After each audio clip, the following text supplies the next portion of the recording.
A very happy new year to each and every single one of you.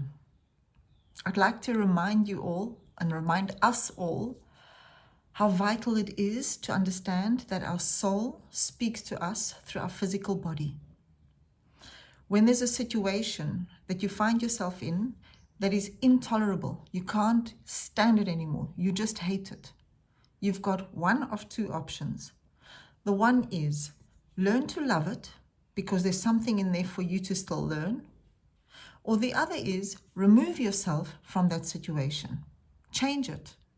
And mostly we're often very afraid of this change because we don't know what the outcome is and we feel insecure and we need some sense of stability and we're afraid to change something which we're so used to.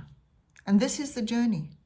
Your body, your soul will speak to you through your body. When you have aches and pains, inquire into it. Where am I saying no to myself and yes to someone else or something else?